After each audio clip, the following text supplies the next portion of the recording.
Passenger Profile, Commando. Contractor equipped with standard Mark Mk2 Commando armor. Built for light recoil, physical and energy-based projectile resistance, and minor space travel capabilities. Suit appended with intelligent biofoam dispensers and a lightweight solar battery. Notably, this unit has its AI component chip removed, with significant damage around the interface port.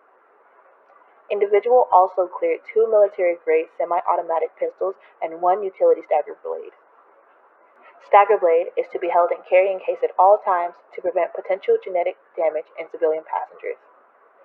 Pistols cleared as standard. Ammo provided on board in multiple lockboxes. Security recall. Event C1. Individual requested cargo hold access to stretch their legs. Hold access granted due to history with company. Event C2. Individual granted access to captain's quarters under request of captain. Crashing into a verdant field isn't the worst outcome. I can see lush, rolling hills and strange castles built into mountains. There are foreign species patrolling the grasslands and bizarre housing foundations erected along worn footpaths. I've seen lizards who walk like men and otherworldly stone creatures infused by blazing lights. They seem docile and intelligent, passing by one another with little interaction.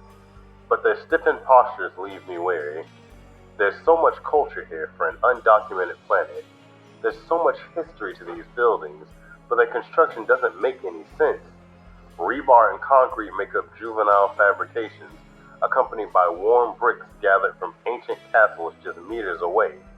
Tree stumps and dead branches litter the landscape as if a forest was felled, but decay settled on this garden long ago.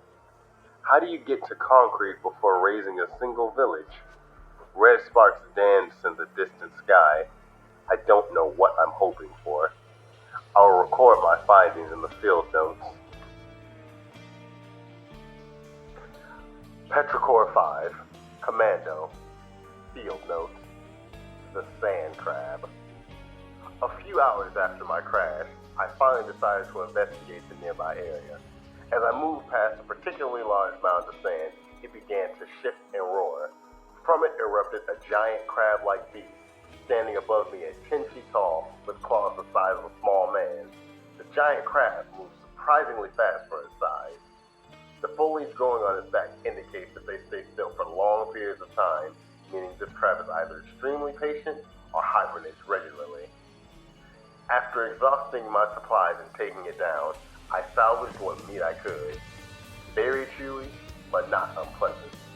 Looking across the beach, I spot many similar mounds of sand. I must keep moving. Daylight is coming. Petrichor 5, Commando, Field Notes, Lamarians.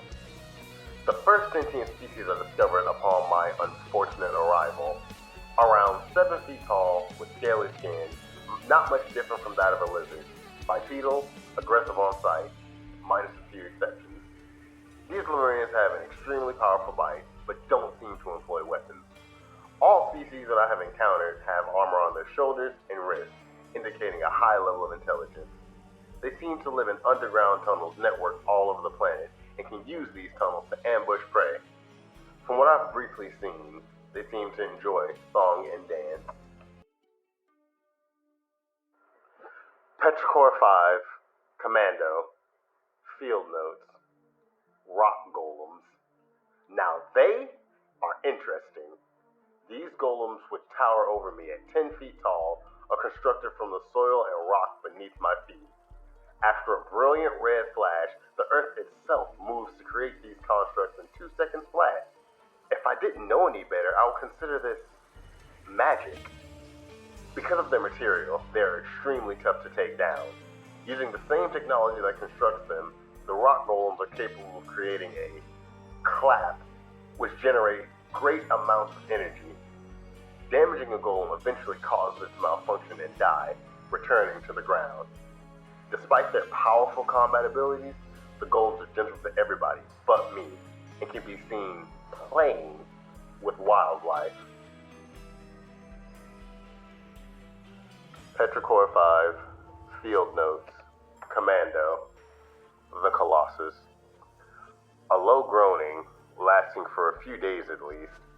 From the relative safety of my drop pod, I watched as a mountain rose to its knees, pushing itself up with arms of stone and dirt entwined. The Colossus appears as a cousin of the rock golem, and share many similarities, from its red gaze to its stocky stature. Around its feet, many smaller golems rose, joining it. Now, in what possible way would conventional weapons help me? I've begun to find a dark humor in the absolute overkill that I face. This is simply ridiculous.